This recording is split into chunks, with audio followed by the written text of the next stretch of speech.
Saludos amigos y amigas. Hola. Hoy vamos a reaccionar a un vídeo sobre el día cuando México ayudó a la Unión Soviética. Y ustedes saben que entre nuestros países, entre Rusia y México, tenemos relaciones muy largas, tenemos relaciones muy buenas. Y durante toda nuestra amistad, nuestros países ayudan uno a otro. Sí, y de verdad que yo creo que cada año nuestras relaciones están mejorando, están fortaleciendo. Por ejemplo, se puede ver incluso en las redes sociales de Embajada de Rusia en México, que siempre están publicando allá varias noticias sobre relaciones entre nuestros países y siempre son noticias muy buenas. Así es, amigos. Y me gusta muchísimo que nuestros países, aunque están lejos uno de otro, tienen tan buena, tan fuerte amistad. Sí. Esto es muy importante para mí, para nuestra familia, para nuestros amigos y para nosotros. Y además, como nosotros vemos que los rusos siempre están bienvenidos acá en México y ustedes siempre nos reciben increíble.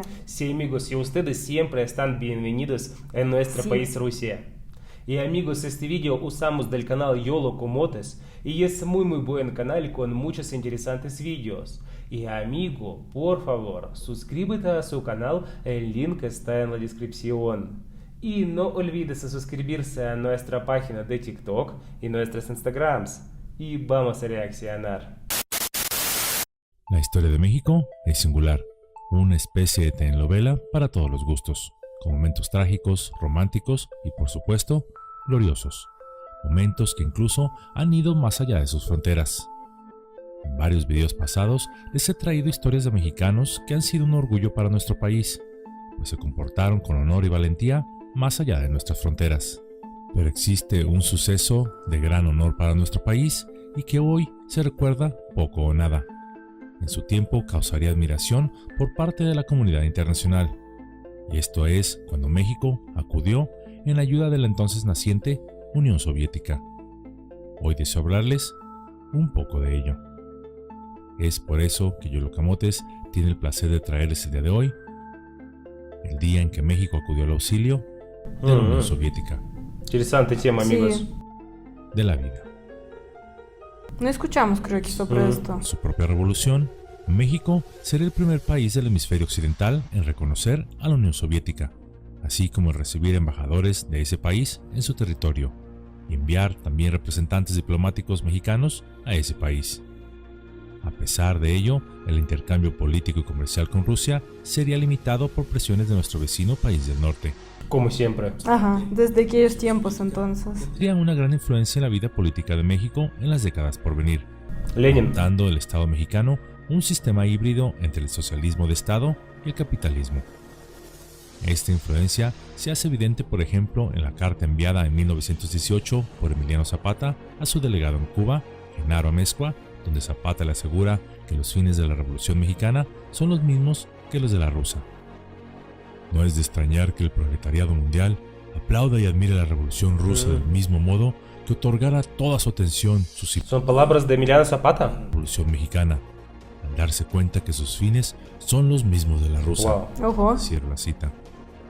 Ese mismo año, el 21 de septiembre de 1918, el general Cándido Aguilar, entonces secretario de Relaciones Exteriores de México, recibió de la Casa Blanca información de inteligencia en la que se le informaba que la población civil de Moscú y otras ciudades rusas estaban siendo víctimas de campañas de terrorismo por parte de los bolcheviques. Bolcheviques. Mexicano tomara ciertas medidas hacia Rusia, es decir, la misma de siempre, la Casa Blanca dictando la política exterior del país. En respuesta, el secretario de Relaciones envió un mensaje a la Casa Blanca diciendo: "Me es grato manifestar que el gobierno mexicano ya pide informes a sus agentes diplomáticos sobre la verdadera situación en Rusia, y que tan pronto como se reciban esos informes, y si el caso lo amerita, estudiará la actitud que debe tomar para poner de manifiesto su simpatía por el pueblo ruso". Cierro la cita. Wow. Esta respuesta no le gustó a los Estados Unidos. Claro. Veían con desagrado al gobierno de Carranza por desobedecer las luces y la recomendación que le dictaban a este, y lo que a la postre sería la causa de su caída. Después de que cayera el gobierno de Carranza y los pocos meses del gobierno de Adolfo de la Huerta para finalmente instalarse Álvaro Obregón como presidente de México, los Estados Unidos nuevamente enviaron una carta diplomática a Obregón en la que le decían lo siguiente: los gobiernos aliados y asociados piden al gobierno mexicano tenga a bien tomar inmediatamente de acuerdo con ellos las medidas aquí indicadas para impedir a sus jurisdicciones libres todo comercio con la Rusia bolchevique y dar garantía de que se pondrá rigurosamente a ejecución esta política. Las medidas eran las siguientes: negar documentos de partida a todo buque naviero ruso que estuviera atracado en los puertos de los países occidentales. Wow. No permitir que se enviara cualquier clase de mercancía a Rusia. Wow. Negar la salida de la nación a todas las personas que tuvieran intenciones de ir a Rusia bolchevique, así como impedir el ingreso al país a todo el que viniera de aquella nación. Prohibir al sistema financiero de tener asuntos con la Rusia bolchevique. Como ahora quieren hacer lo mismo Sí. también. Mira, todo Desde repite. tiempos de la Unión Soviética, wow. Países occidentales y la Rusia bolchevique. Todo piden a otros países ahora también ellos. La Unión Soviética de Occidente. Obregón leería esta carta con mucho cuidado, para después, visiblemente enojado, romperla y decirle a sus asistentes que le dijeran al embajador estadounidense en México que se la metiera por el rabo. Pero sus asistentes le dijeron que eso podría causar un conflicto diplomático mayor, y más cuando Obregón aún no había sido reconocido oficialmente por los Estados Unidos. Obregón estaba muy molesto porque no le agradaba que los Estados Unidos le dijeran lo que podía o no hacer, pero para no causar un conflicto mayor, entonces ordenó que no se le diera respuesta a esta carta, haciendo como que nunca la También querían controlar todo Sí. de los Estados Unidos. terrestres. Mientras tanto, en Rusia, las nuevas políticas económicas elaboradas por Vladimir Ulyanov, mejor conocido como Lenin, comenzaban a surtir su efecto negativo, al estatizar todos los campos agrícolas productivos y las herramientas de trabajo, dejando al Estado como único dueño de la tierra y su producción. Medidas que crearon una hambruna inmediata en las zonas del Volga, las inmediaciones de los Urales, el Cáucaso, Crimea y una parte de Ucrania. Esto en un territorio equivalente al de Francia, Bélgica. Los Urales donde nosotros Sí. vivimos. Para hacer las cosas peor, una terrible sequía destruiría los pocos sembradíos disponibles. Los granjeros rusos, de esta forma, dejaron de proveer granos al resto de la población, y más grave aún, tampoco pudieron recoger semillas para la siembra. Hacia el invierno de 1921 y la primavera de 1922, el hambre ya se había extendido Sí, el tiempo de hambre. en la nación rusa. Millones de habitantes morían a consecuencia de esta política de Estado, aunque oficialmente el gobierno ruso dijo que todo fue culpa de la sequía. Por supuesto, a las clases políticas de aquel país nunca les faltaría nada que comer. México, a través de sus representantes diplomáticos estacionados en aquel país, de inmediato informaron al gobierno mexicano de lo que estaba sucediendo en la Unión Soviética. Obregón vería esto como una doble oportunidad. La primera, de prestar auxilio a la población rusa que ciertamente estaba necesitada, más cuando en nuestro país ya sabíamos lo que era pasar hambres. La segunda, de vengarse de los Sí, son muy difíciles los tiempos. Sí. como si fuera un lacayo de nuestro vecino país del norte, diciendo lo que podía o no hacer. Fue entonces que Obregón organizó, a través del Comité Pro Auxilio del Hambre en Rusia, colectas de dinero y alimentos para enviarse a la Unión Soviética. Se crearía también un comité de damas mexicanas para el socorro de Rusia. La respuesta de la población fue inmediata. La gente con lo que pudo donaba dinero, comida u otras cosas para ayudar a los rusos. Increíble, Wow. amigos.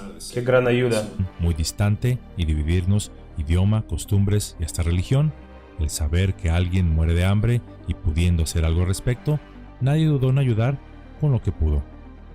Aunque desde las iglesias se instruyó a los fieles que no lo hicieran, pues esto sería ayudar al comunismo más que a la población. Esta instrucción surtiría efecto, pues aunque se recaudó una considerable cantidad de alimentos y dinero, pudo haber sido mucho mayor. No eran tiempos de riqueza, pero los mexicanos de aquella generación sabían de bloqueos, de hambre, de intervención extranjera, de revoluciones destructivas, etc., gracias a las bondades que la revolución había traído al país desde 1910.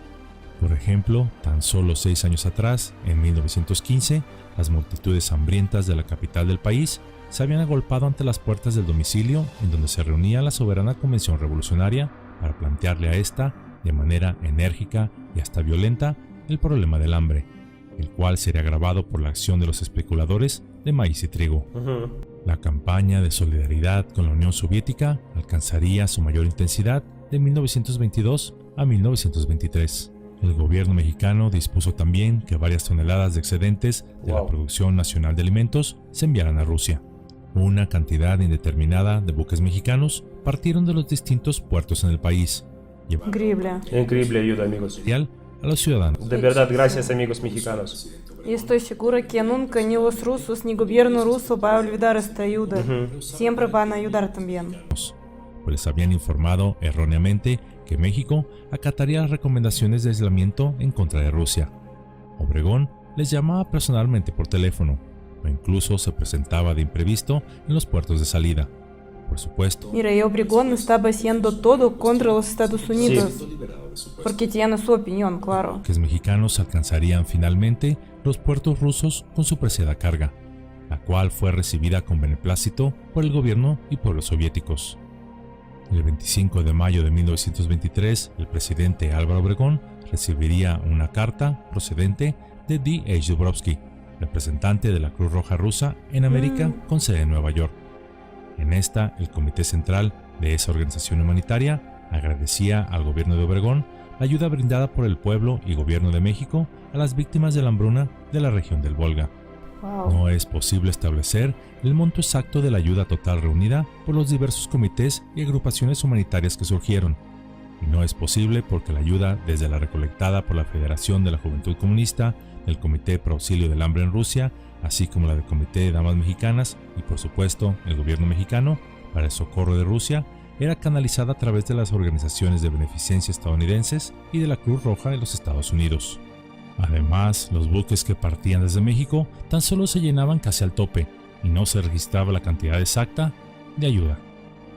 Por supuesto, hubo muchos países que en su tiempo criticaron las acciones de México, pues estaba auxiliando a un gobierno que con sus políticas económicas, agrarias y sociales estaba cometiendo un genocidio de Estado a su propia población.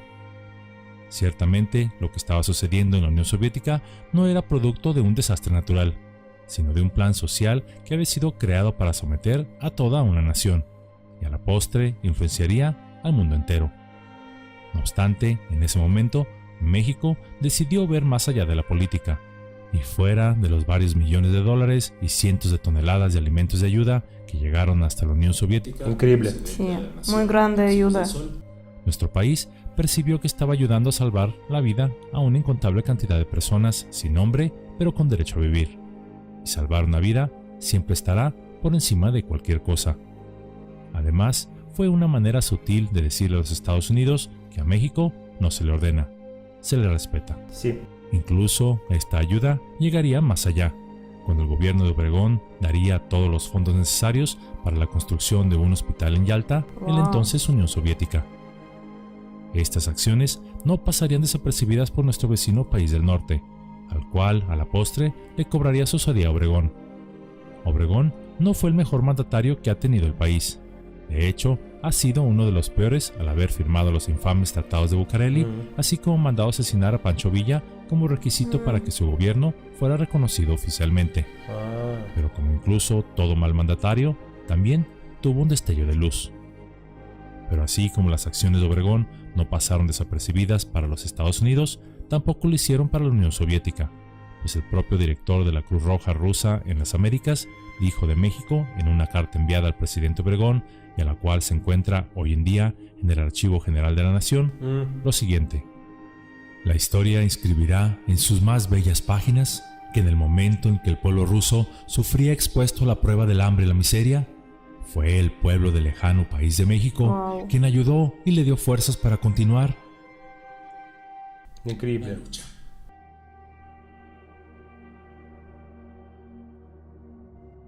Hoy en día, la guerra en Europa del Este ha provocado que los países se posicionen de distintas maneras en contra de Rusia, quien fue el que invadió Ucrania por las razones que fuesen. No obstante, México, como en muchas otras ocasiones, ha mantenido relaciones diplomáticas con ambos países a pesar de todo lo que está sucediendo en aquellas latitudes. Se dice que nuestro país debe de estar del lado correcto de la historia. México siempre está de paz. Cualquier historia siempre será el preservar la vida humana, de ambos lados de una trinchera. Por ello, nuestro país muestra solidaridad no con los gobiernos corruptos, sino con los ciudadanos que viven bajo los mismos. La palabra solidaridad proviene del latín solidus, que significa entero o uno solo, del sufijo ario, que indica pertenencia o procedencia, y dad, que significa cualidad, por lo que ser solidario es la cualidad de alguien que se adhiere a una causa en común. Wow. México, durante el periodo de Obregón, decidió ser solidario con el sufrimiento de los habitantes de la Unión Soviética. En su época, como hoy en día, hubo quienes criticaron la posición de México, argumentando que al fuego se le combate con fuego. Pero también les puedo decir que al fuego se le combate aún mucho mejor con agua. Creo que no se destruye el mal con mayor mal, pues esa es solo una solución temporal y que tan solo debe aplicarse como tal, pues ésta puede desbordarse en un desastre mayor. Al mal se le destruye con el bien, desde la raíz, primero desde la niñez y si ya se es mayor, desde el alma, sembrando en nuestras mentes y corazones que somos hermanos y hermanas. Sí, somos todos, toda la gente son hermanos. Si así se hiciese en casa y en las aulas, les aseguro que las guerras y conflictos entre unos y otros prácticamente no existirían. Sí. Nos hemos autodividido con pasaportes, fronteras, idiomas, monedas, costumbres y hasta religiones. Pero estos son solo caparazones exteriores que en realidad ocultan que somos uno solo. Sí, muy importantes palabras. Piensan primero en sí mismos, buscando según ellos triunfar sobre otros a costa de lo que sea, ya sea a través de la trampa, el engaño e incluso la violencia. Pero en realidad, toda nuestra gloria material, todas nuestras conquistas y supuestos triunfos sobre otros son un suspiro en el tiempo. No hay castillo o fortaleza que no haya sucumbido ante este. La auténtica gloria es aquella donde el hombre conquista su propia alma, y donde, por ejemplo, siembra un árbol para que los demás en el futuro disfruten de su sombra, aun sabiendo que él no disfrutará de ella. En la actualidad, los medios, controlados por distintas clases de intereses y personas, desean que vivamos siempre con miedo. Miedo siquiera de salir a la calle. Desean que nos encerremos en nuestras casas, rodeados de armas, alambres de púas, cámaras de seguridad y perros vigías. De que escondamos a nuestros hijos y no los dejemos ser amigos entre ellos mismos. Quieren que odiemos y desconfiemos de todos, que seamos agresivos contra un aparente extraño, que pasemos junto al enfermo, al anciano, el que vive en la calle sin siquiera mirarlo, y mucho menos extenderle ayuda. De esa manera estaremos siempre divididos, y quien divide, controla. Quieren que seamos inhumanos y que desechemos la bondad, que enterremos el amor y que la esperanza se desvanezca. Desean arrebatarnos aquella luz que llevamos dentro. Creen que los muros y paredes nos dividirán, que las armas y el miedo nos intimidarán, y que los demonios caminarán sobre la tierra, demonios que nosotros mismos invocamos al cambiar el bien por el mal y la luz por la oscuridad. Pero olvidan algo, que mi alma, la tuya y la de todos los seres vivientes son viejos amigos, y que no hay diferencia entre todos los que ves a tu alrededor, pues cuando se dijo, antes de que naciera el tiempo, hágase la luz, en ese instante, tú, yo, todos nacimos, porque esa luz que nació, esa chispa, no fue el espectro visible, sino tú, yo, él, ella, y cada conciencia que habita el universo visible e invisible. Amigos, yo quiero decir muchísimas gracias a su expresidente Álvaro Obregón por esta gran ayuda que hizo a Unión Soviética en el tiempo cuando mucha gente estaba muriendo de hambre, cuando no tuvimos productos, la comida, y en este tiempo México ayudó muchísimo, y México siempre ayudaba en cualquier caso a Rusia, porque nosotros tenemos muy buena amistad entre nuestros países, y además durante toda la historia Estados Unidos quiere poner sanciones contra Rusia, siempre quieren hacer estas sanciones y siempre México contesta que no van a hacer estas sanciones contra nuestro país. Y yo quiero decir muchísimas gracias a todos ustedes, a los mexicanos, a todo su bello país México, por no hacer estas sanciones y por nuestra gran amistad. Sí, amigos, de verdad que ustedes siempre ayudan a los países que necesitan, ayudan a la gente que necesita, como podemos ver en las situaciones con Rusia, Rusia, ustedes siempre ayudan, no importa el gobierno, no importa la política, ustedes piensan sobre el pueblo, piensan sobre la gente y sobre la nación, y entonces ustedes ayudan a la gente. Y hemos visto diferentes casos, como después del terremoto en Turquía, por ejemplo, que Sí. México también ayudó, y hay muchas historias cuando México ayuda a diferentes países. Como a Cuba también. Sí. Yo escuchaba última noticia cuando México enviaba muchísima ayuda a Cuba y México siempre ayuda a todos los países y es increíble. También podemos ver acá en Ciudad de México, donde ahora vivimos, cuántos migrantes acá hay y México siempre ayuda a todos los migrantes que necesitan ayuda. Sí. Increíble, amigos. Como ahora últimamente la situación en Argentina, por ejemplo, también los mexicanos reciben y ayudan a los argentinos por la situación que ellos tienen con su presidente. Y amigos, muchas gracias por ver nuestra reacción. Si te gusta, por favor, suscríbete a nuestro canal, dale like, activa el icono de la campanita y nos vemos, amigos. Adiós.